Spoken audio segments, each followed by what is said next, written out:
Hi, my name is Katy and Gilmore, and we are here at the Great Park, and we are painting a mural on these 4 basketball courts. So when I was initially working through the design, trying to see how, I didn't want to make it feel like it was just plopped down in space, that I was actually thinking about how the lines of the court or how the lines of the shapes would line up with the sidewalk and everything around. So that was a little bit of a key part of it, was making it feel like it was very specific to this space. When I was thinking about the shapes and laying them out, I wanted them to feel like a little bit lofty and like they were light. So part of that is making them not feel so solid. So when the shapes would overlap, the color would mix by like half in the middle. I first heard from Adam about this potential project last summer.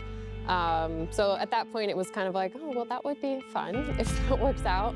And then the first site visit was in August, and that's when I came with both Dan and Adam. So I think it was awesome to have Adam from Great Park, Dan from Project Backboard. So seeing those two worlds coming together and how I could be a part of that world coming together to make it feel like it all makes sense. It was really cool to just see the site from both above and on the ground. Yeah, I think seeing how the court is happening, how these courts are happening, and seeing what other people have done and maybe how they've utilized, lines or different forms that maybe initially in my first pass, I was like, it's not gonna work, it's not gonna work.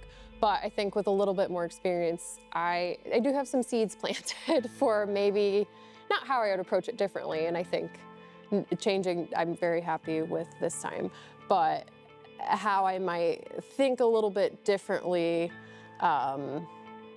about what I would use to create a design in the future that maybe what I thought wouldn't have worked, because I'm trying to not compete with the court lines, but ways I'm seeing that, oh, maybe that is possible. Just had to think about it at a different way. But yeah, I did somewhat keep everything kind of to layers. In dealing with transparencies, it was like I had to put some things in front of the other and some things behind each other, and then some shapes, like in order to make these parts feel transparent. And then after laying out all of the shapes, I wanted to put in some lines. Just, I think they help like ground the shapes, make them feel a little bit more interesting and like tethered to their environment, and then also provide some more movement. And that was where the orange came in.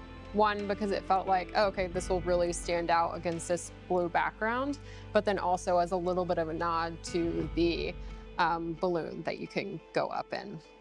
So those, I think, help establish that depth and perspective a little bit more, because some of them are behind the shape, so it's reinforcing that transparency, and then other parts of them come forward. So it's kind of framing the shapes in a way as well.